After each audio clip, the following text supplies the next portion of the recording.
This is Indiana in the Morning, presented by First Commonwealth Bank here on WCCS AM 1160 and 101.1 FM.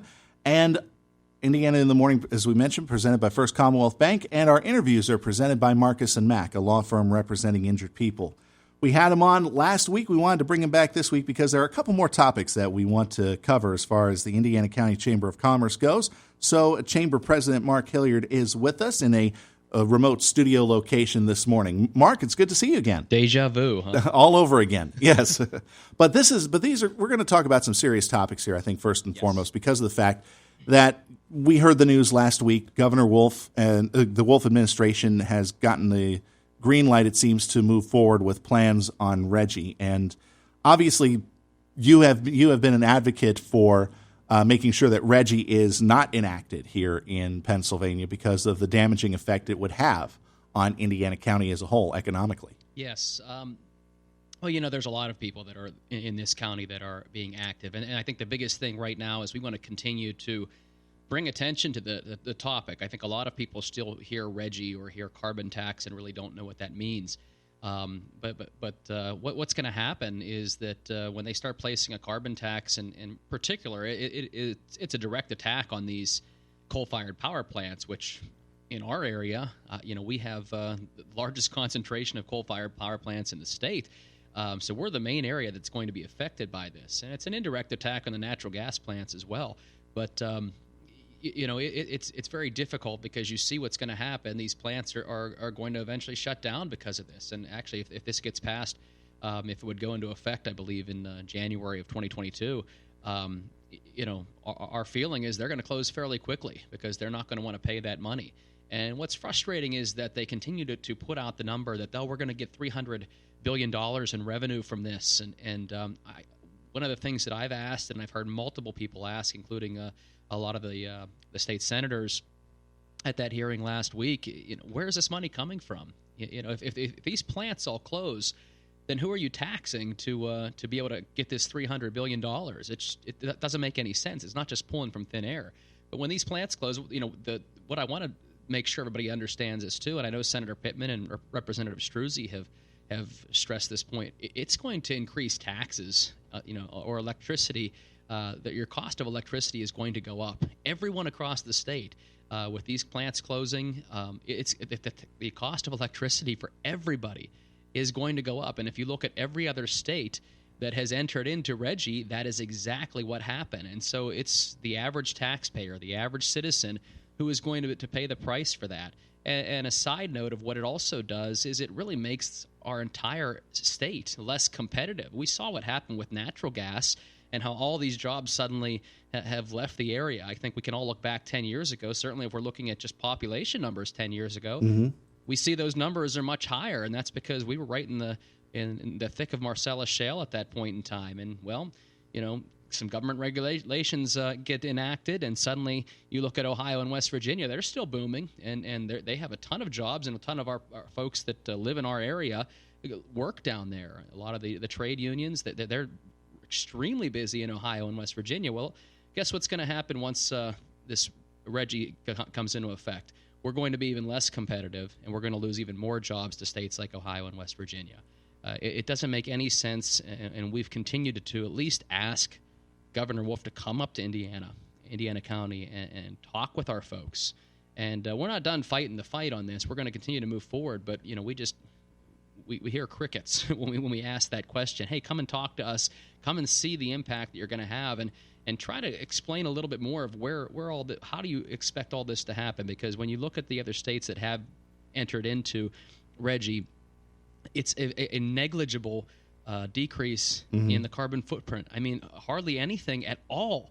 And so we're going to enter into something that's really not going to make a difference with our environment, because a lot of these plants have already taken measures to lower their carbon footprint significantly. And they've done so without having to enact some kind of carbon tax. So we're going to not do anything to help our environment. We're going to continue to increase the cost of electricity for everybody, and we're going to lose jobs and lose competitiveness to neighboring states. It doesn't make any sense in any way. The loss of jobs would mean everything to the school districts that are being impacted, and we've mentioned Homer Center School District, probably one of the districts, the biggest district in this area that would be impacted by the closures. Yes. Also, secondary businesses. You're talking about things like restaurants and other small businesses, small businesses that are going to be impacted because they don't have the number of people coming in anymore, too. Absolutely, and that's one of the things when I spoke to one of the Senate hearings, and we did our virtual press conference back in May. I talked a lot about the indirect impact of this, and it's significant. I mean, we're talking about thousands and thousands of jobs, and we're not just talking about the Boilermakers or the truck drivers and people that are directly related, but all those indirect jobs that are tied into those families that are living here. And that's what makes it tough. I think one of the studies I quoted said that between Indiana, Cambria, and Armstrong counties, that would be a $1.5 billion economic impact that these coal-fired power plants bring. I mean, we're not talking about Allegheny County here. That's think of $1.5 billion for three small counties like that. That is just unheard of to be able to say we're just going to ignore that. And do so just completely based on speculation and faulty reasoning in terms of why we're going to try to do this.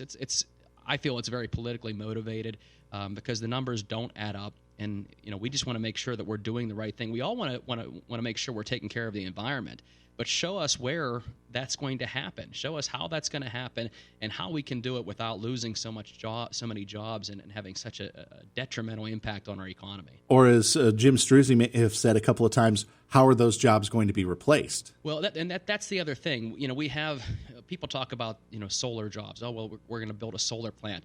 You realize the average solar worker makes about a third of what these coal-fired power plants these employees there make. So it's not as if they're moving from going from one job to another that's an easily transferable. It's not at all. I mean, these are much lower paying jobs, and the skill set that these individuals have is just not easily transferable to different jobs. So most of the times they're going to have to start over, and learn a completely different skill set, and in a lot of cases still take a huge pay cut. So what's that going to do? If you have a family that's living here, you're either going to have to take a pay cut, and to even take a pay cut, you're probably going to have to go back to school and learn a whole new skill set. Most of those folks are just going to leave. They're not going to stick around because it makes more sense for them to move down south or out west a little bit and take a similar job working at a power plant that's not closed, that's not under some kind of carbon tax, and we're just losing more and more families for something that really we could have prevented. What can Mr. and Mrs. John Q. Public do? Well, they can continue to contact their local representative, whether it's Pittman, Struzzi, Dush, Petrarca, or Powell. I guess those are the ones that represent our county. But I think really it's a matter now of trying to reach out to the state as well and send your letter to the governor or contact the governor's office and just let them know. I think that you've got great people that are fighting against this. That are representing Indiana County, and it's been a bipartisan effort in a lot of cases. Anybody who has any stock in this within our county, within our region, they recognize the economic impact, and it doesn't matter whether they're a D or an R next to their name. Right. They don't want this to happen. So it's just a matter of continuing to get the word out there, making sure that they can contact the governor's office. We're hoping that if anything, he hears enough, comments that finally he starts answering the phone when somebody from Indiana County calls, and we can actually get him up here and try to let him see directly what the impact would be.